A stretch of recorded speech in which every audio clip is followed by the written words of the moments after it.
सतीश जी। राधे राधे। राधे राधे प्रभु जी। प्रभु, भगवान में आस्था है पर पूजा करने में मन नहीं लगता। तो नाम जप करो। किसका है? नाम जप करो, इसमें पैसा लगता नहीं, वो पूजा करना नहीं। राम राम कृष्ण कृष्ण हरि हरि राधा राधा करो, तुम्हारा कल्याण हो जाएगा। मान गए? कोई संशय इसमें? बस नाम से बढ़कर कोई नहीं। आज अगर अभी थोड़ी देर बैठे हो हाल के अंदर, तो थोड़ी देर अभी पहले चर्चा कर रहे थे कि चाहे सोने को सुमेरु के समान सोना दान कर लो, दुनिया के सब दान कर लो, लेकिन भगवान का नाम जप नहीं किया तो संसार से मुक्त नहीं होगे। दान पुण्य एक अलग तरफ है और प्रभु का नाम संसार से मुक्त करने वाला है।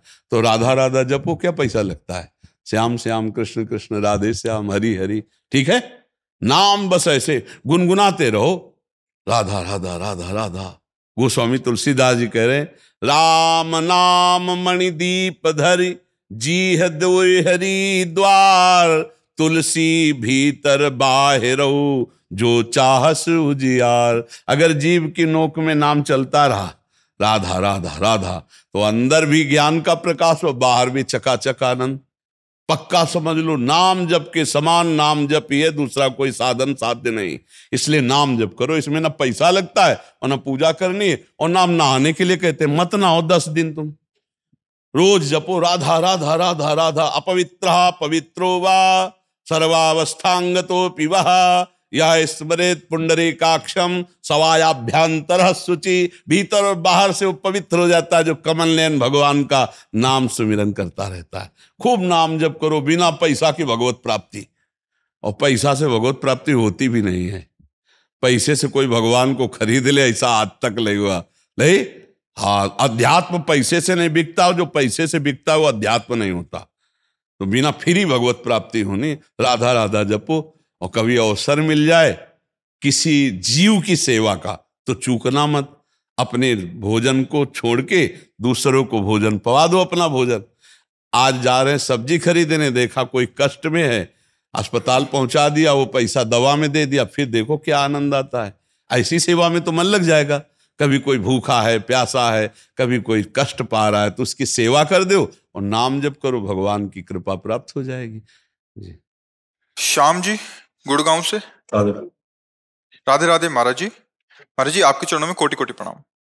महाराज जी, मैं नाम जप निरंतर करने का प्रयास करता हूँ, परंतु महाराज जी मेरा मन कुछ क्षणों के लिए विचलित हो जाता है और वो आप में, महापुरुषों में संशय कर बैठता है, जबकि मैं ये नहीं चाहता हूँ। महाराज जी ऐसे में देखो, मन का कार्य है कि वो माया के अधीन होकर भगवत मार्ग में बाधा खड़ी करता है। मन ही संसार में बंधन और मोक्ष का कारण है। तो मन का जब हम कनेक्शन किसी संत महात्मा से जोड़ते हैं, शास्त्र से जोड़ते हैं, भगवान से जोड़ते हैं, तभी हमारे अंदर अध्यात्म जागृत होता है। अध्यात्म जागृत होगा तो मन मरेगा, मन को मनमानी करने को मिलेगा नहीं, तो विपरीत तो पैदा ही करेगा। जहां से कनेक्शन, उस कनेक्शन को काटेगा। तो अब उसके ऊपर बुद्धि है, मन के ऊपर। अब बुद्धि को इतना प्रवीण रखो कि वो संशय न कर पावे, नहीं तो संशय आत्मा विनश्यति। जब कनेक्शन ही कट गया तो फिर अध्यात्म कहाँ से आएगा? अगर संत में, गुरुजनों में, भगवान में, शास्त्रों में, वाणी में, गुरुवाणी में विश्वास नहीं तो फिर आप चल कैसे पाओगे? मन का काम है संशय पैदा करना। आप उसको बुद्धि के द्वारा शासन में लीजिए। मन के ऊपर बुद्धि है, और जब बुद्धि संशय करने लगे तब फिर समझ लेना चाहिए कि अब कोई महापाप उपस्थित हो गया, अब हमारी दुर्गति होगी। बुद्धिनाशात् प्रणश्यति, अब निश्चित पतन हो जाएगा। नहीं, हाँ, क्यों संशय करता है मन? उसको डांट लगाओ। किस बात का संशय करता है? आपको कभी गलत बताया गया क्या? आपको किसी भी तरह से छल कपट नजर आया क्या? संशय कैसे कैसे ऐसे कर सकते हो? संशय डांट नहीं सकते अपने मन को? अगर हमारा मन गलत जाएगा आज इधर, हम नहीं रोक पाए, तो कल बहुत जगह गलत जा सकता है। हम इसको डांटें, इसको फटकारें, ऐसा है क्या मन कि जो चाहे वो करवा सकता है? फिर तो तुम किस बात के परमार्थ के पति को? जो मन आए सो हम थोड़ी करेंगे, हम शासन में रखेंगे मन को। अगर हमारा मन भगवान पर अविश्वास करता है, शास्त्र पे अविश्वास करता है, संतों पर, गुरुवाणी पे अविश्वास करता है, हम इसको डांट लगाएं, इसको शासन में रखें, इसकी बात थोड़ी माननी है हमें। उदास थोड़ी हो जाना। ये तो क्या क्या सोचता है, ये तो भगवान पे सोच जाए गलत कि जैसे मैं दिन भर आपका राधे राधे कहता हूँ जी, टीवी पे देखता रहा हूँ, घर पे भी और वहां भी, दुकान में भी जी। तो मैं लगभग 24 घंटे में मैं यही देखता रहता हूँ जी। तो कभी कभी कोई प्रश्न ऐसा 2 बार आ जाता है आपका तो उसमें संशय करने लगता है कि महाराज जी ने ये बात वहां कही थी और यहाँ भी कह रहे हैं। समझो, एक बात समझना यहाँ, जैसे एक आदमी है वो गृहस्थी में है और गृहस्थी में अभी परमार्थ का प्रारंभ हुआ है, तो उसको हम दूसरा उपदेश करेंगे उसी प्रश्न का। एक आदमी परमार्थ में अच्छा प्रवेश पा रहा है, तो जो उसको उपदेश किया तो उससे विपरीत उपदेश उसको होगा, उसको घोर वैराग्य का उपदेश, जहां परमार्थ में उससे ऊपर उठाने का उपदेश। तो वही उपदेश, एक ही प्रश्न के दो उपदेश नहीं 100 उपदेश हो सकते हैं। अब आपको देखना है कि आपकी स्थिति कहां है। स्थिति के अच्छा देखो, बुखार कितनी तरह का होता है समझते हो ना? क्या एक ही टेबलेट डॉक्टर सबको देता है? बुखार की भी एक सीमाएं होती हैं, बुखार के भी प्रकार होते हैं। टाइफाइड है, मलेरिया है, साधारण बुखार है, उसको वैसे देना है। अब वो साधारण अभी भक्ति में प्रवेश पा रहा है और उसके लिए बिल्कुल साधारण उत्तर होगा, और एक असाधारण स्थिति की तरफ जा रहा है, उसी प्रश्न का उत्तर उसके लिए बहुत कठिन होगा। जैसे छोटा बच्चा जब स्कूल जाता है, गोली डंडी लिखता है तो मास्टर कहता है शाबाश शाबाश, लेकिन साल भर वही लिखता रहे तो चपत जमाएगा। 1 साल से आ रहा है, अभी गोली डंडा ही खींच रहा है, समझ रहे हो ना? तो परमार्थ का विस्तृत स्वरूप है। एक ही प्रश्न के सैकड़ों उत्तर हो सकते हैं। जैसे एक है कि आप मासिक धर्म में कभी ठाकुर जी को छुएंगे नहीं, रसोई नहीं बनाएंगे। अब एक है अखंड ब्रह्मचारी है, कभी किसी पुरुष का स्पर्श नहीं किया, ठाकुर सेवा विराजमान किए, संसार से कोई मतलब नहीं, और उसके लिए कह देंगे स्नान करके आप ठाकुर सेवा करो। अब आप कहोगे एक स्त्री को तो कह दिया ऐसा, और एक स्त्री वो पति स्वीकार करके गृहस्थ धर्म में रह रही है, उसके लिए वो नियम लागू है। और जिसने अपने जीवन को भगवान में अर्पित कर दिया, संसार के भोग नहीं स्वीकार किए, और वो ब्रह्मचारिणी विरक्त भगवान नाम जापक, अब तो ऐसे चल। योग्य अधिकार सामने वाले उपासक के अनुसार उत्तर दिया जाता है। तो तुम्हारे हृदय में जब 4 उत्तर एक ही प्रश्न के, तो सोचना चाहिए 4 प्रकार के अधिकारी हैं। एक ही उत्तर, कभी देखा है डॉक्टर एक ही दवा सबको देता रहे? अलग अलग है, नहीं है? अलग अलग बीमारी है, अलग अलग स्थिति, बीमारी की स्टेज अलग अलग है। ऐसी साधना की है प्रारंभिक साधना। तो चिंता मत कर, तुम जो कुछ कर रहे हो करते रहो, साथ में राधा राधा जपना शुरू कर दो। अब एक आया साल भर से लगा हुआ है, क्या होगा? तेरे आचरण तो शुद्ध होने चाहिए ना, ये छोड़ ये छोड़ ये छोड़ ये छोड़, कुछ नहीं होगा। अब एक वो उपदेश, एक ये उपदेश, उसको लगाना है और इसको उठाना है।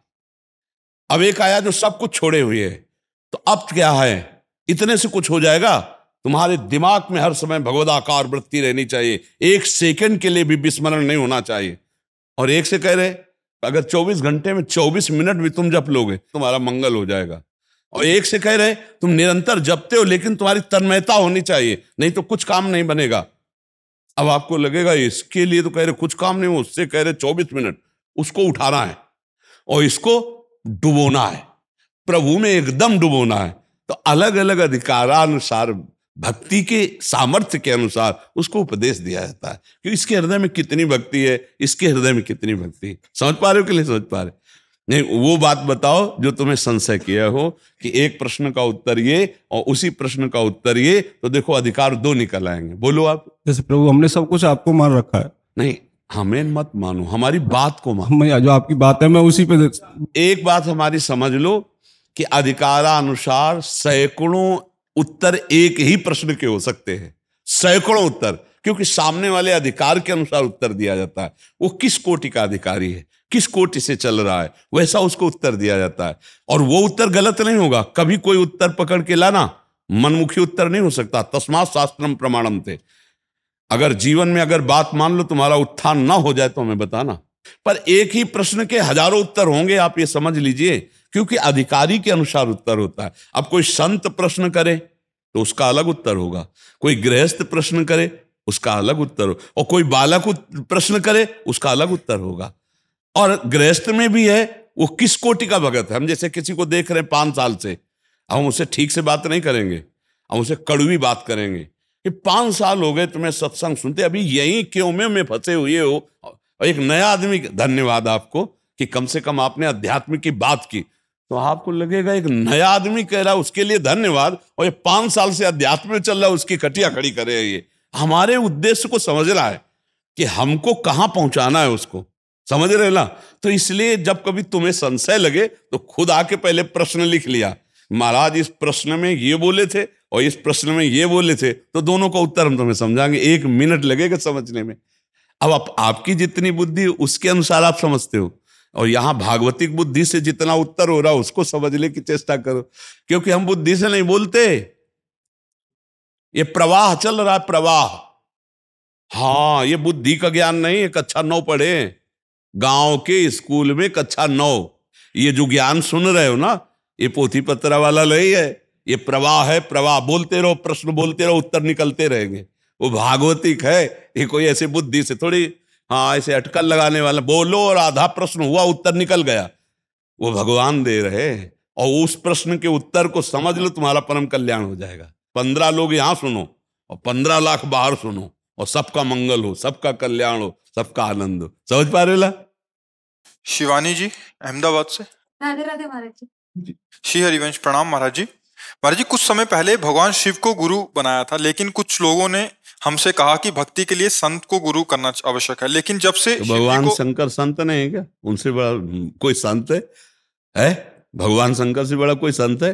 वैष्णवानाम यथा शंभु, वैष्णवों में, संतों में, भगवत प्रेमियों में सबसे श्रेष्ठ है भगवान शंकर। तो आपको संशय क्यों हो गया? संशय नहीं हुआ, मुझे तो पर्याप्त है, लेकिन लोगों ने ऐसा बोला। लोग कहेंगे फिर और क्या क्या कहेंगे, तो सब कुछ हम कर लेंगे क्या लोगों के कहने से? हमको शास्त्र की बात माननी है, हमको भगवान के प्रेमी जनों की सलाह माननी है, संसारियों की बात। लोग तो क्या क्या कहेंगे शास्त्र के अनुसार। वंदे कृष्णम जगत गुरुम जैसे हैं, ऐसे वंदे बोधमयम नित्यम गुरुम शंकर रूपिणम। भगवान शंकर भी गुरु स्वरूप से है। तो हमको अपने गुरुदेव रूप में शिव को मान लिया, बस हो गया। शिव के जो आदेश उपदेश है उनका पालन करो, ध्यान में ध्यान करो, हमारे भगवान शंकर गुरु हैं, बस हो। किसी और गुरु को बनाने की अब क्या जरूरत? जब बना लिया गुरु भगवान शंकर, तो अब दृढ़ता होनी चाहिए। जैसे पार्वती जी को, पार्वती जी से क्या कह रहे सप्तऋषि जाके, अरे तुम काहे को तपस्या ऐसे बावरे दूल्हा के लिए करती हो? एको मकान नहीं है, बरगद के नीचे रहते हैं, और गले में मुंडों की माला पहनते हो, चिता की भस्म लगाते हैं, और ऐसे दूल्हा के लिए तपस्या कर रहे हो? अरे तपस्या तुम कर रहे हो, हम तुम्हें दूल्हा दिलाएंगे भगवान हरि नारायण वैकुंठाधिपति। जानते हो माता जी ने कहा, महादेव अवगुण भवन, माना तुम्हारी बात माना कि महादेव में कोई गुण नहीं, और विष्णु सकल गुण खान, ये भी माना कि उनमें समस्त गुण विराजमान, लेकिन जाकर मन जैसन रमे ते ही सन काम। कोट जन्म लग रगर हमारी, बरऊं संबुनता रहूं कुंवारी। करोड़ जन्मों तक जन्मूंगी और तपस्या करूंगी, दूल्हा पाऊंगी तो शिव को, अन्यथा नहीं। ऐसी निष्ठा होनी चाहिए शिव के प्रति, ऐसी निष्ठा होनी है। कोई कुछ भी कहे, अब हमारी लगन शिव को हमने गुरु रूप में मान लिया तो मान लिया, अब वही हमारे हैं। तो सब संत शिव रूप हैं, हमने गुरु शिव को माना है। अब शिव किस रूप में आकर हमको पकड़ते हैं, ये हमें पहचान करना है। क्योंकि शिव रूप में तभी आएंगे, पहले किसी संत रूप में। ये हम भी कहते हैं, जब तक कभी संतों का संग नहीं हुआ, जब तक संतों की कृपा नहीं हुई, तो शिव वाणी को नहीं समझ सकते। शिव स्वरूप का साक्षात्कार करने की योग्यता शिव दासों से आती है। जो भगवान शंकर के निज जन हैं, उनकी कृपा उपदेश से, उनके हमें आगे बढ़ना है। जैसे तो शंकर जी त्रिशूल लेके थोड़ी आगे हमें बढ़ाएंगे, नहीं, कोई शंकर जी के ध्यान में मगन भगवत प्रेमी महात्मा, वो मुझे आगे बढ़ाएगा। महाराज जी, इनका आगे एक प्रश्न हो रहा है। ये कह रहे हैं कि अभी शिव जी को गुरु बनाया है, हमारी प्रीति श्री कृष्ण में बढ़ती जा रही है, अब मुझे किसे गुरु बनाना चाहिए, श्री कृष्ण के संत को या शिव जी के संत को? ये शंकर जी पे छोड़ो, हमने छोड़ दिया था, हम एक ही को माने। जब बचपन से भगवान शंकर की आराधना रही, तो वो पूरा मार गए शंकर जी का, काशी वाला पूरा ऐसे थे, उठा के वृंदावन बैठा दिया, और प्रिया प्रीतम के मार्ग में उन्हीं का सारा खेल है। तो ऐसे रहना है।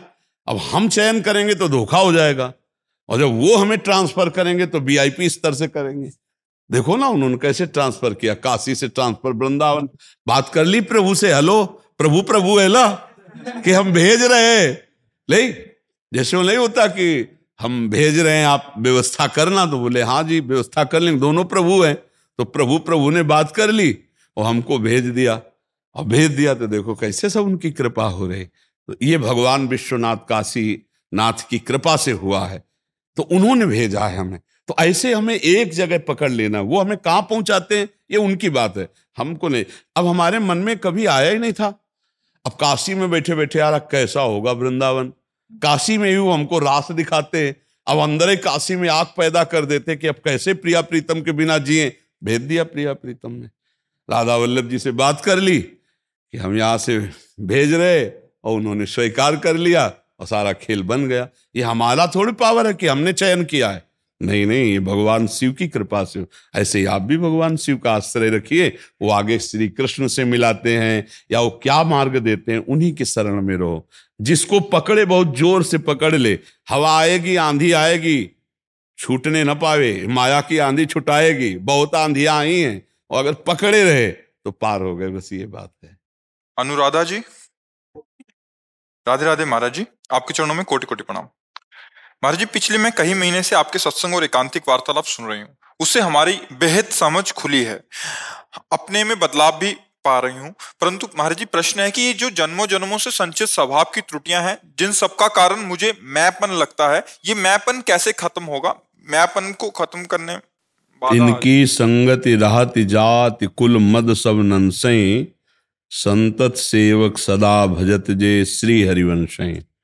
जो प्रिया प्रीतम का भजन करने वाले प्रेमी रसिक जन हैं, जो भगवत प्राप्त महात्मा जन हैं, इनके वचन सुनने से, आज्ञा का पालन करने से, उनका संग करने से देहाभिमान का नाश हो जाता है।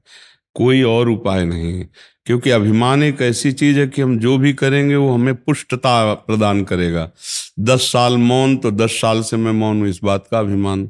मैं फलाहार, मैं दूधाहार, कुछ भी ये गुरु कृपा से नष्ट होता है। तो भगवत प्रेमी महात्माओं के संग से अभिमान का नाश होता है। जैसे कागभूषुंड जी के पास जब भगवान शंकर ने गरुण जी को भेजा, तो उमा जी ने कहा आपने क्यों नहीं समझा दिया, जो प्रश्न करते थे उसका उत्तर आप ही दे देते। तो बोले उमा, मुझे समझ में आया कीन होए कब हूँ अभिमाना, शोक होवंचा कृपा निधाना, इसलिए मैंने कागभूषुंड जी के पास भेजा। और कागभूषुंड जी ऐसे महात्मा थे कि वहाँ जाते ही इनका सब माया मल नष्ट हो गया। तो यदि भगवान की कृपा से भगवत प्रेमी महात्माओं का संग हो जाए और उनके वचनों के अनुसार हम चलें और नाम जप करें, तो निश्चित अहंकार का नाश हो जाता है। अन्यथा कुछ भी साधन करो, अहंकार उससे पुष्ट होता है। अहंकार सत्संग से नष्ट होता है, साधु समागम से नष्ट होता है। भगवान से प्रार्थना करो कि हम संतों की आज्ञा में चल पावें, गुरुजनों की आज्ञा में चल पावें, तो अहंकार का नाश हो जाएगा। भगवान की कृपा से गुरुदेव संत महात्माओं का सानिध्य मिलता है। जब द्रवहि दीन दयालु राघो तो साधु संगति पाइए, और जहाँ साधु संगति मिली तहाँ अभिमान नष्ट हो जाता है। ये निश्चित रहे कि भगवत प्रेमी महात्माओं के संग से ही देहाभिमान का नाश होता है, अन्यथा वो बना ही रहता, क्योंकि भगवत प्रेमी महात्माओं की कृपा से ये ज्ञान प्राप्त हो जाता है। कल भी एक प्रश्न था कि मेरा अहंकार नष्ट कैसे हो, तो हम कई बार कहते हैं कि गौर से देखो, तुम में कोई सामर्थ्य नहीं।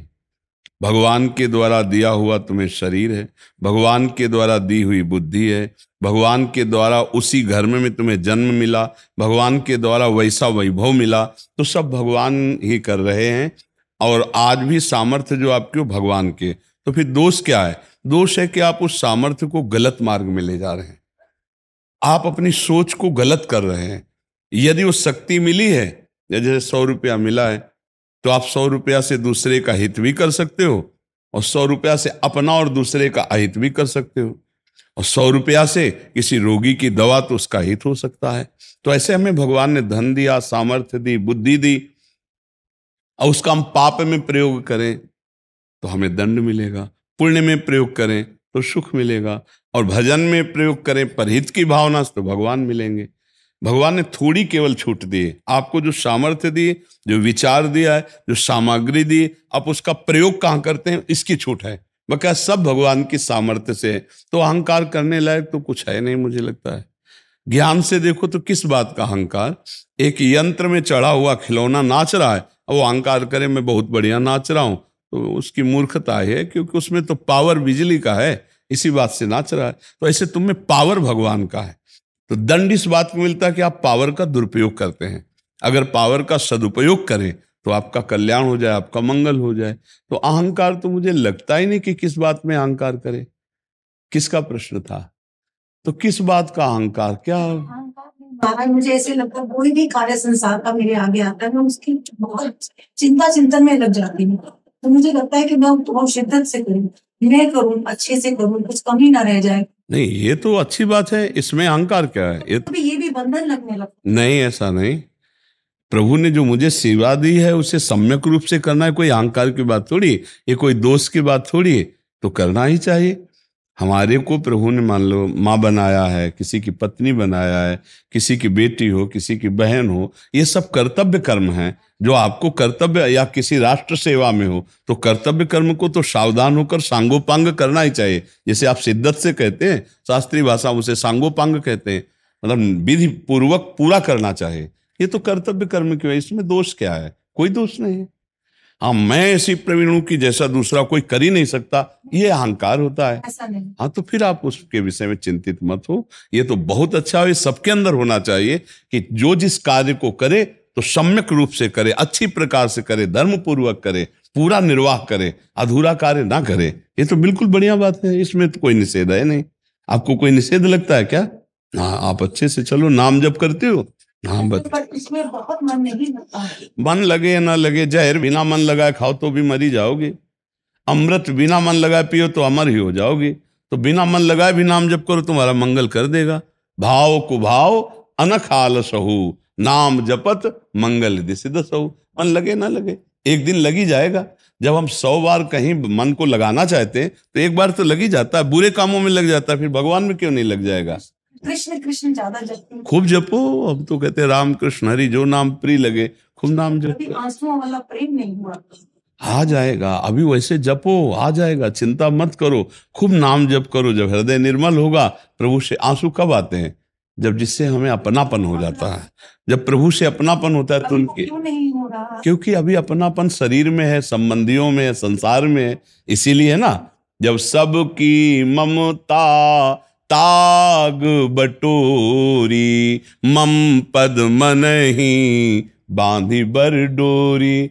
जब एकमात्र प्रभु में ममता आ जाती है, मेरे तो गिरधर गोपाल दूसरों न कोई, तब रोना आता है प्यारे, इतने दिन हो गए कब दर्शन दोगे, दरस बिन दुखन लागे नयन। तब हृदय में व्याकुल। अभी तो लड़का बच्चा परिवार खान पान सब अच्छा लग रहा है, अभी भगवान ऐसे कहाँ प्यारे लग रहे हैं। नाम जप करो, अज्ञान नष्ट होगा, तब ऐसा प्रेम उदय होता है। विजय कुमार पराशर जी। महाराज जी, आपके चरणों में कोटि कोटि दंडवत प्रणाम। गुरुजी, आप सत्संग में कहते हैं कि बिना गुरु बनाए भी नाम जप करके मुक्त हो जाओगे, लेकिन एक तरफ हमने ये भी सुना है कि आपके मुख से कि बिना प्रकट गुरु के अहम गलित नहीं होता। तो महाराज जी, जब तक अहम तो गलित आप नहीं बैठे हो तो क्या भाव मान रहे हो?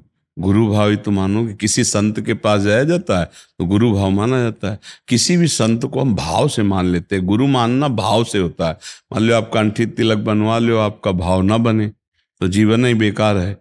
और भाव बन रहा है, भले आप दीक्षा नहीं लिए, तो आप बैठे हो, सत्संग सुन रहे हो, बात, तो आपका भाव बना है तो आपका कल्याण हो जाएगा। नहीं समझ पा रहे आप? क्या आप केवल बाहरी क्रिया को समझते हो क्या गुरु बनाना? गुरु का मतलब होता है आत्मसमर्पण करना। आपकी आज्ञा पे हम जीवन हो गया, अपने आप अहंकार नष्ट हो जाएगा। कि जब मैं सत्संग नहीं सुनता था तब तो हमारी बड़ी दुर्दशा थी, लेकिन जिस दिन से हमने सत्संग सुना हमारा सुधार शुरू हो गया, हमने उसी को गुरु माना। मानना है ना, माने बिना बात कैसे चलेगी? आप आए हो तो मान के ही तो आए हो ना, तो जान जाओगे। और माने ना, केवल गुरु मंत्र ले लिया, कंठी तिलक लगा लिया और मनमाने आचरण करे, तो क्या उसका कल्याण हो जाएगा? क्या क्या धारणा है आपकी? बोलिए। सही कह रहे हो महाराज, ठीक कह रहे हो आप, बस मानना है। हाँ, बस यही बात माननी। सत्य पे चलो, आप भाव कर लो। भाव एक तो सारा खेल है ना। जैसे आपने भाव कर लिया कि मैं इनको गुरु मानता हूं, भले उनसे मत कहो, और उनकी बात मान लो तो आपका कल्याण हो जाएगा। और आप प्रगट में गुरु बना लो, हमारी बात ना मानो तो कल्याण नहीं होगा। ये बात, सार बात समझनी। देखो, अगर फसाव वाली बातें की जाए ना, वो एक अलग होती है। राधा राधा जपो, कृष्ण कृष्ण जपो, हरि हरि जपो, राम राम जपो, जो नाम प्रियो नाम जप करो। सब परिवार को भगवान का स्वरूप मानकर सेवा करो, समाज की सेवा करो, किसी का हित मंगल पापाचरण न करो। बढ़िया हो गए चेला। और बात ना माने तो फिर वो कहने मात्र से थोड़ी होता है कि गुरु चेला का संबंध हो गया। ना गुरु देख रहा है कि चेला क्या कर रहा है, ना चेला सुन रहा है कि गुरु क्या कह रहा है, तो क्या गुरु चेला, कोई बात नहीं। ऐसे परम कल्याण हो जाता है मानने से। मानने से जान जाओगे, जानकर वही हो जाओगे। हमारे तो यही बात समझ में लगती है। भाई मन है तो हम मंत्र ले लेते हैं, दीक्षा ले लेते हैं। नहीं मंत्र है तो जो गुरु ने बोला राधा राधा राधा जीवन भर जपेंगे, उन्हीं की आज्ञा पे चलेंगे, हो गया काम। आज्ञा पालन करो, आज्ञा के अनुसार चलो। अब जैसे जो दीक्षा ले लेते हैं उनके दिमाग में एक बात आ जाती है कि यार अब हम ये नहीं कर सकते क्योंकि दीक्षा लिए हुए हैं। अब आप दीक्षा नहीं लिए, अगर आपकी बात ये दिमाग में आ गई कि नहीं मैंने तो दीक्षा ले लिया है, गुरुजी ने सत्संग में बोला वही बात मैंने पकड़ ली, अब मैं नहीं गलत चल सकता, तो बात आ गई ना। और अगर आपने कि भाई दीक्षा तो हम तो लिए नहीं, तो हम मनमानी आचरण करें, तो फिर नहीं बनेगा। समझ रहे ना हमारी बात जी।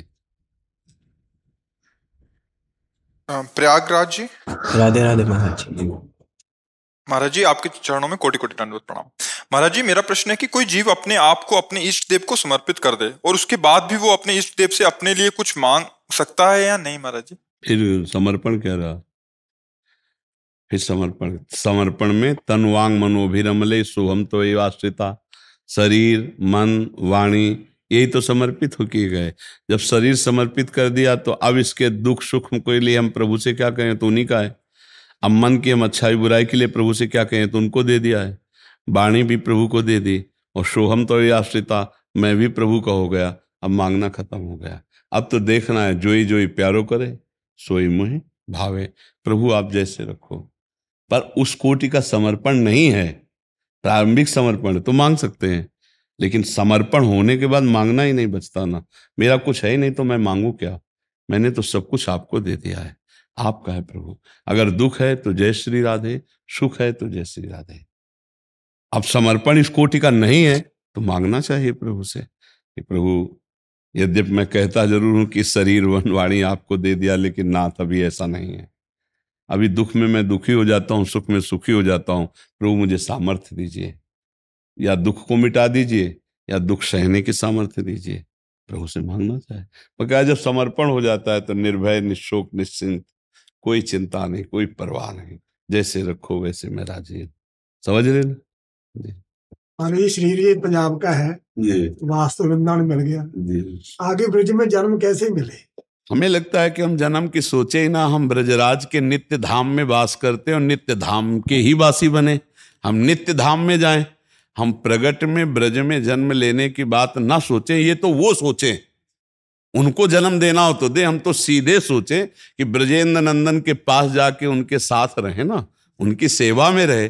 भाई जिनका ब्रज लीला क्षेत्र है, उसी दिव्य लीला बिहारी के पास हम क्यों ना पहुंचे? हम ऊंची आकांक्षा करें कि हे प्रभु आप हमको जन्म दो व मरण दो, तुम जानो। हमारी आशा यही है कि मैं सदैव आपको, जैसे हम हरिवंश महाप्रभु कह रहे हैं, यत्र यत्र मम जन्म कर्म भिन्न नारके परमे पदे थवा राधिका रत निकुंज मंडली तत्र तत्र हृदय में विराजताम। हे प्रिया प्रीतम आप अपने सहचरियों की मंडली के सहित निकुंज धाम सहित हमारे हृदय में रहो। अब आपका मन आवे नरक भेज दो, आपका मन आवे परम पद में रख दो, मुझे कोई चिंता नहीं। तो सीधे लीला बिहारी से संबंध रखो कि प्रभु अब आपसे बिछुड़ना मुझे उचित नहीं हो सकता।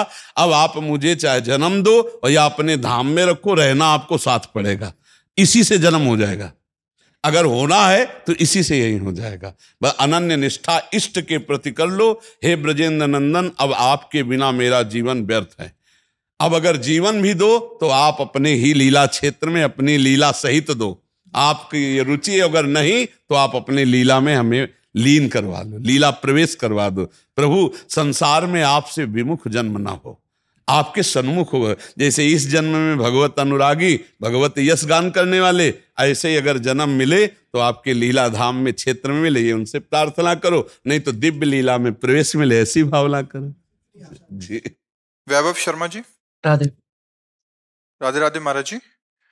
महाराज जी संसारिक और पारिवारिक क्रियाओं के चलते मेरा मन प्रभु चरणों से हट गया है। मैं प्रभु को ध्यान करते समय एकाग्र नहीं हो पाता। मैं किस प्रकार एकाग्रता करो कार्य में। कार्य भी भगवान की पूजा में एकाग्रता नहीं करोगे तो कैसे कर पाओगे? मान लो जैसे राष्ट्र सेवा में वो गोली चलाए, अगर एकाग्रता नहीं तो फिर कैसे दुश्मन को मार पाएंगे। अब अगर व्यापार कर रहे हैं, एकाग्रता नहीं तो आप कैसे सही व्यापार कर पाएंगे। एकाग्रता नहीं तो सही ना अध्ययन कर सकते हो, ना अध्यापन, ना पढ़ा सकते हो, ना पढ़ सकते हो। फिर तो संसार के सारे कार्य खराब हो जाएंगे। तो अगर एकाग्रता युद्ध में करने की भगवान न देते तो अर्जुन विजयश्री को कैसे प्राप्त होते। अब बोले एकाग्रता ही नहीं बन रही। तो एकाग्रता तो जो कर्म कर रहे हैं उसमें करनी ही है, पर बीच में राधा राधा बोलते चले जाएं तो क्या परेशानी हो जाएगी। हम कह रहे हैं हमारा ध्यान नहीं है प्रभु में, लेकिन हम गृहस्थ हैं, हमारा व्यापार है, हमारी नौकरी है, और ये भगवान ने मुझे सेवा दी है, तो क्या इस सेवा को छोड़कर हम एकाग्रता ध्यान मूंद के बैठे। प्रभु आज्ञा जेहिका जस आही, सो ते भांति रहे सुख लाई। इस बात को समझिए, प्रभु जिसको जैसी आज्ञा दे रहे हैं उस कर्तव्य कर्म को करना है, पर माम निस्मर।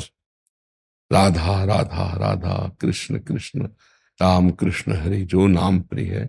इसमें क्या परेशानी है, आप समझ नहीं रहे। केवल हम बीच बीच में राधा राधा राधा स्मरण, जानते हो क्या होता है, एक अंदर की वृत्ति का नाम स्मरण है। जैसे अभी आपको ये हो कि मुझे 8 बजे मथुरा से ट्रेन पकड़नी है, पक्का। अब हम आपसे वार्ता भागवती कर रहे हैं, पर बार बार जो अंदर की वृत्ति जा रही, 8 बजे मथुरा से ट्रेन पर, उसे कहते हैं स्मरण। समझ पा रहे हैं आप, वो एक बहीन स्मरण कि आप हमारे उत्तर भी देंगे, आप हमसे बात भी करेंगे, लेकिन अंदर आपके आता रहेगा 8 बजे से मथुरा। बस यही, इसी को कहते हैं स्मरण। राधा, मनुष्य जीवन का सार स्मरण है। यदि मैं भगवत स्मरण रहित हुआ तो मेरा जीवन व्यर्थ चला जाएगा। कभी भी मृत्यु हो सकती है, अगर स्मरण युक्त मृत्यु हुई तो भगवत प्राप्ति होगी। तो राधा राधा, बहुत बढ़िया काम, कोई भी कार्य करो बहुत एकाग्रता से करो। देखो, अगर हम आपसे एकाग्र होकर न बातचीत सुने तो हम आपको उत्तर नहीं दे सकते। तो जब आपको उत्तर दे रहे हैं तो हम भजन नहीं कर रहे, और भजन नहीं कर रहे तो हमारे जीवन का मतलब क्या रहा। इसका मतलब हम भजन करते हुए उत्तर दे रहे हैं। हमारे दिमाग में राधा, हमारे मन में राधा, हमारा प्राण राधा, बात भी उन्हीं की कर रहे हैं, उन्हीं में लगाने की कर रहे हैं। और आपको भी हम वही देख रहे हैं कि हम जिसकी आराधना करते वही हमारे सामने प्रश्नकर्ता के रूप में बैठा है। बढ़िया बन गए। ऐसे आप देखो, मान लो व्यापार हो तो ग्राहक, डॉक्टर हो तो मरीज, अध्यापक हो तो विद्यार्थी, किसान हो तो हर कार्य भगवान के लिए ही तो कर रहे हैं, और बीच बीच में नाम जप कर रहे हैं। बढ़िया काम हो गया। एकाग्रता का मतलब आप क्या समझते हो, क्या दिमाग में लग रखा है कि हम अगर ये सब संसार के कार्य छोड़ दें और एकाग्र होकर बैठे, वो कार्य हम लोगों ने किया तो आना कहाँ पड़ा, इसी संसार में तो आना पड़ा। हमारी आखिरी पूर्णता कहाँ हो रही जानते हो, इसी संसार में। जो सीखा है, जो अनुभव किया है, जो आनंद लिया है, देव सबको उपदेश करो निष्काम भाव से, वही आप कर रहे हो। समाज सेवा, परिवार सेवा, कुछ न कुछ सबका योगदान राष्ट्र पे है। एक किसान है, वो भी राष्ट्र का बहुत बड़ा योगदान कर रहा है। एक व्यापारी है, वो हर व्यक्ति का हमारे राष्ट्र से, समाज से एक लड़ी है, कनेक्शन है, सबकी आवश्यकता है। तो आप उस सेवा धर्म को भगवान की मान लो तो आपका टेंशन खत्म हो जाए। आप 2 भाव किए हैं, एक किए भगवान का भजन और एक किए संसार के कार्य, बस यही गड़बड़ है। दोनों को मिला दो, संसार का कार्य भी भगवान की पूजा है। नाम जप करो, अभी आनंद आ जाएगा। कितना आनंद आएगा जब आप ग्राहक के रूप में भगवान को देखेंगे। मुनाफा भी इसलिए ले रहे कि परिवार के रूप में भगवान है, उनकी सेवा कर ली। अर्थ भी जरूरी है, बड़ा बस सुलझने की जरूरत है। प्रभु भक्ति का मतलब ऐसा कुछ नहीं है कि संसार से भाग करके एकांत में बैठ जाओ तो भगत, ऐसा नहीं। वो बैठे एकांत में जाके फिर आना संसार में पड़ेगा। रोटी मांगनी कहाँ पड़ेगी, किसी गृहस्थ के दरवाजे। कपड़ा कौन देता है, कोई गृहस्थ देता है। भजन करके फिर आना कहाँ पड़ता है, बड़े बड़े सिद्धों को इसी समाज में आना पड़ता है। तो आप पहले से समाज में हैं, बस अंदर से सुलझन ना होने के कारण आप परेशान हैं। क्यों? आप बताइए हमको, इस विषय में बताइए ना, आपका कहाँ फंसाव है। मैं पहले जब भगवान का स्मरण करता था तो मेरे मन में भगवान, मैं एक बात इतनी समझ लो, एक बार भगवान का अनुभव होने पर फिर दोबारा कभी माया रोंदती नहीं है, माया का प्रवेश नहीं होता। संभल के बोलना। एक बार भगवदानंद की अनुभूति होने पर छोड़ नहीं सकता। एक बार काम भोग को भोगा, कब भोगा होगा तो कई जन्म व्यतीत हो गए, आज तक उसकी याद नहीं छोड़ पा रहे हो। देख लो, अंदर देख लो ईमानदारी से। और काम गंदा भोग है और भगवान का सच्चिदानंद में आनंद, वो अनुभव हो गया फिर भूल गए, ऐसा कैसे हो सकता है। इसका मतलब है अभी वो सोने को हम सोना नहीं समझ पाए, पीतल को सोना समझ लिया। नहीं, एक बार भगवदानंद छिनई घटे छिन बढ़े, सो तो प्रेम न होए, अघट प्रेम पिंजर बसे, प्रीति कहावै सो। अभी मन छलिया है, उसकी बात मानो मत कि मुझे भगवत साक्षात्कार हुआ, मुझे भगवदानंद मिला। हम आपको उदाहरण देते कि एक बार कभी किसी जन्म में काम भोग भोगा होगा, उसका संस्कार इतनी जोर का पड़ा है कि आज तक पिंड नहीं छूट रहा। ईमानदारी से देख लो सब। बाद में बातें बना लेंगे लेकिन अंदर की अनुभूति देख लो। हमारा सीधा ऑपरेशन होता है, तुम कोई भी हो, अंदर की लालसा देखो कहाँ है। शब्द स्पर्श रूप रस गंध प्रकृति का भगवान कह रहे मना कष्टान इंद्रियां प्रकृति स्थान कर सती। और एक बार जिसे परमात्मानंद प्राप्त हो जाता है, विषयानंद की तरफ उसको, हाँ, विषयानंद में यदि आकर्षण है तो भगवदानंद नहीं मिला। नहीं स्वात्मा रामम विषय मृग तृष्णाम भ्रमयति। आत्माराम पुरुष कभी विषय मृग तृष्णा में भ्रमित नहीं होता। जैसे आपके सामने एक ट्रक रुपया डालें 2000 के नोट के, अब आप उठाओगे इसको? नहीं उठाओगे, क्योंकि अब चल नहीं रहे। क्यों नहीं चल रहे ना? 2000 के नोट बंद हो गए ना। तो हम एक ट्रक रुपया ला के 2000 आपको दे तो आप छुओगे क्या? आप नहीं छुओगे। अब किस काम के? ऐसे ही भगवदानंद में मस्त पुरुष के ब्रह्मादिक के भोग सब विषम लागत ताए, नारायण ब्रज चंद की लगन लगी है जाए। रमा विलास राम अनुरागी, तजत बमन जिम जन बड़ भागी। भगवदानंद की अनुभूति होने पर बमन जैसे कोई खाना नहीं चाहेगा, ऐसे ब्रह्मादिक के भोग भी उसे अच्छे नहीं लगते। तो इसलिए प्रभु, कभी कभी हम पीतल को सोना समझ लेते हैं, पर जब हम जौहरी के सामने जाते हैं तो घाटे में हो जाते हैं, क्योंकि असलियत में वो सोना नहीं, वो पीतल ही था। अब बोलिए आप। इसलिए हम कह रहे हैं कि ये ऑपरेशन थिएटर है। सत्संग का मतलब है बिल्कुल चीर फाड़ के हर वस्तु को समझ लेना। कभी कभी हमारा अहम, हमारा मन दोनों मिलकर हमें धोखा देते हैं। भगवदानंद की पहचान होती है। एक बार भगवदानंद की अनुभूति हुई तो निर्माण अमोहा जित संग दोषा अध्यात्म नित्या विनिवृत्त कामा द्वंद्वैर विमुक्ता सुख दुख संगई गच्छन्त अमूढ़ा। वह अमूढ़ पुरुष परमानंद को प्राप्त, न मान न मोह न मद न मत्सर न कोई कामना, निरंतर अपने स्वरूप में मगन होकर सब कार्य करता है। वो पुत्र भी उत्पन्न करता है, वो अन्न भी उत्पन्न करता है, वो व्यापार भी करता है, लेकिन करते हुए भी कुछ नहीं करता। वो अकर्ता अपने स्वरूप में स्थित रहता है। वो है भगवदानंद, वो है ब्रह्मानंद। थोड़ा सात्विक आनंद मिलता है आनंद कोश से। ज्ञान है आपको इसके बात का? अन्नमय कोश, मनोमय कोश, प्राणमय कोश, आनंदमय कोश, विज्ञान में कोश, 5 कोश है अंदर। तो जो आनंद मिलता है ना, वो आनंद सिंधु का नहीं मिलता। जैसे संभोग में आनंद मिलता है, खाने में आनंद मिलता है, देखने में आनंद मिलता है, सुनने में आनंद मिलता है, कोई उत्सव आदि में आनंद मिलता है, ब्याह हो रहा है तो आनंद के, वो आनंद आनंद कोश से मिल रहा है, मायाकृत आनंद, समुद्र से नहीं। जो आनंद सिंधु सुख राशि, उनका आनंद एक बार मिलेगा ना तो ब्रह्मभूता प्रसन्नात्मा न सोचति न कांक्षति। न कोई शोक न कोई चाह, एक अद्भुत स्थिति। वहां पहुंचने के लिए मानव देह मिला है। तो जो हम आपको समझाया कि हर कार्य करते हुए रसखान गोविंद ने यूं भजिए जो नागर को चित गागर में। जैसे ब्रज की गोपियां पहले पानी लेने जाती थी तो गांव के बाहर कुआं होता, तो रस्सी, बाल्टी, घड़ा, घड़े के ऊपर घड़ा, 2-2, 3-3 घड़े, और खूब बात करते हुए जाती थी, पर उनकी मानसिक स्थिति कहाँ रहती थी? गागर में। अगर जरा सा बैलेंस बिगड़ा तो सब गागर नीचे आ जाएंगे। रसखान गोविंद ही यूं भजिए ज्यों नागरिको चित गागर में। जैसे ड्राइवर गाड़ी चलाता है, बात कर रहा है, हंस रहा है, लेकिन उसकी पूर्ण चित्त वृत्ति अपने, अगर चूका तो एक्सीडेंट हो जाएगा, ऐसे भजन होता है।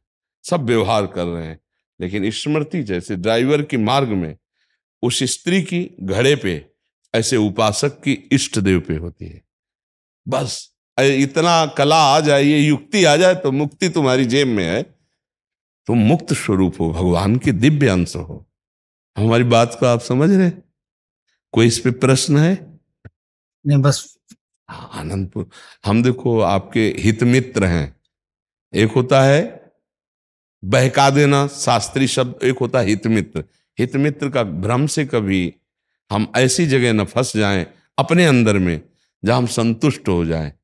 जो अल्प सुख में संतुष्ट हो जाता है वो भूमा सुख का अधिकारी नहीं होता, वो परमात्मा सुख का, भोगों से संतुष्ट लेकिन अंदर की अनुभूति में असंतुष्ट। जब वो दिव्य वस्तु प्राप्त हो जाएगी तब सब खत्म हो जाएगा। जब स्त्री पुरुष दिखाई न दे, कोई भोग आकर्षित न करे, अपमान बुरा न लगे, सम्मान अच्छा न लगे, तो जान लेना वो परमात्मानंद की अनुभूति हो गई, उसकी पहचान होती है। तो अभी वो स्थिति तो प्रभु नहीं है, तो आगे बढ़ो, नाम जप करते रहो, अपने करते। बहुत अच्छे हो कि तुम्हारी अभी रुचि भगवान के मार्ग में है, नहीं तो माया कलयुग रौंद देता है, रुचि खत्म हो जाती है, नास्तिकता आ जाती है। आप मान तो रहे हो ना, इसलिए जान जाओगे। जो माना वो जान गया, और जो जान गया वो वही हो गया। जानत तुम्हें तुम्हें हो जाए, परमात्मा स्वरूप ही है जीव, कोई और नहीं है। रामबाई जी गंगानगर राजस्थान से। राधे राधे। राधे राधे महाराज जी। महाराज जी इनका प्रश्न है कि कभी कभी भाव कम क्यों हो जाता है महाराज जी, भजन भी कम हो जाता है महाराज जी।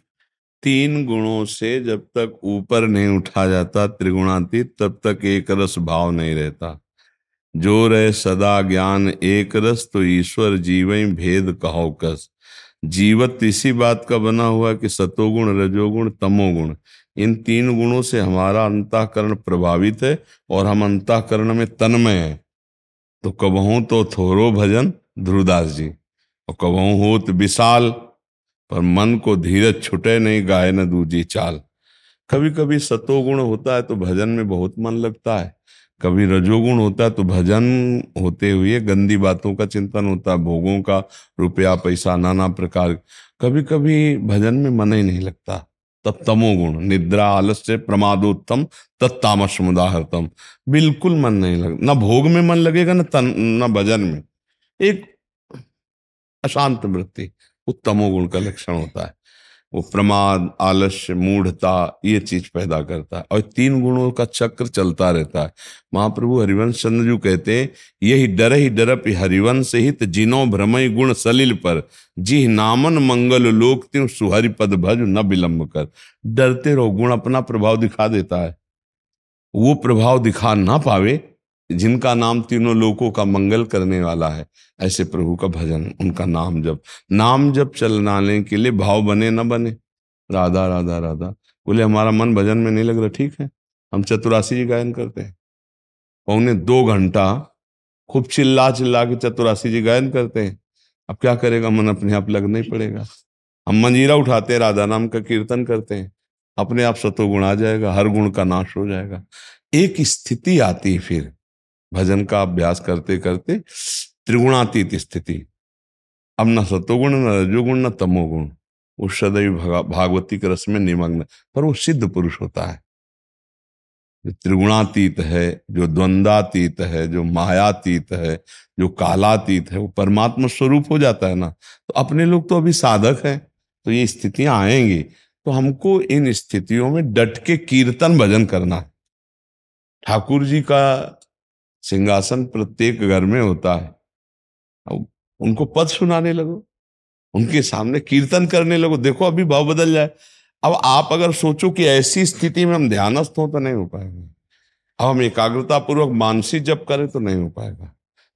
ज्यादा मन खराब हो जाए, सत्संग चला लो, मोबाइल है, यूट्यूब से सर्च करो सत्संग, तो जब आप सुनोगे चिंतन बनेगा, धर्म बदल जाएगा। सतोगुण का धर्म, रजोगुण का धर्म, तमोगुण का अपना अपना प्रभाव ना, वो बदल जाएगा। तो अपने लोग जैसे युद्ध के लिए अलग अलग अस्त्र रखते हैं, ऐसे ही सत्संग है, नाम कीर्तन है, लीला चरित्र गायन है, भक्तों के चरित्र हैं, भक्तों का संग है, ये हमारे बचाव पक्ष के अस्त्र हैं। काम हमारे ऊपर से तो हम सत्संग लगा लिया काम निवारण वाला, हमारे अंदर ज्यादा बुद्धि भ्रष्ट हो रही, पतित हो रही है, तो जिसमें डांट लगाई गई ऐसे सत्संग रखते हैं और उनको दबा दे, जो सुनो होश खराब हो जाएंगे। नरक वाले सत्संग लगा लो, ऐसे आचरण करने वाला इस नरक को प्राप्त होता है, ऐसे होश खराब हो जाए, नहीं नहीं भाई हमें नहीं, गलत नहीं करना। तो ये हमारे पास अस्त्र हैं जिनसे हम अपने को बचाते हैं। एक रस स्थिति तो सिद्धों की होती है, साधकों की थोड़ी होती है। तो हमको अपने साधना में अभ्यास योग युक्त है ना, हम अभ्यास योग से युक्त हैं। हर समय कभी नाम जप कर रहे, कभी वाणी गायन कर रहे, कभी सेवा में, कभी सत्संग सुन रहे हैं, कभी स्वयं स्वाध्याय कर रहे हैं, कभी चिंतन मनन कर, जब जैसी स्थिति आई हम अपने प्रभु से जुड़े रहेंगे। बिल्कुल स्थिति खराब हो जाए तो सो जाए पर किसी और से ना मिले। भाई हमारा मन नहीं लग रहा तो कमरा बंद करो, सो जाओ। उस समय तुम्हारी बुद्धि खराब हो रही, किसी से मिलोगे तो गड़बड़ हो जाएगा। धर्म विरुद्ध आचरण बन सकते हैं, निंदा स्तुति बन सकती है, अपराध बन सकता है। तो ध्रुवदास जी करे, कबहू तो थोरो भजन, कबहू होत विशाल, मन को धीरज छुटे नहीं और गाहे न दूजी चाल। कहीं दूसरा अब मन नहीं लग रहा, चलो मनोरंजन करते, टीवी देख लेते, चलो उनके पास बैठ लेते, चलो उनसे बात, वो बिगड़ जाएगा। कोई ऐसी बात, कोई ऐसा चिंतन फंस जाएगा जो हमें भ्रष्ट कर सकता। गाहे न दूजी चाल जी।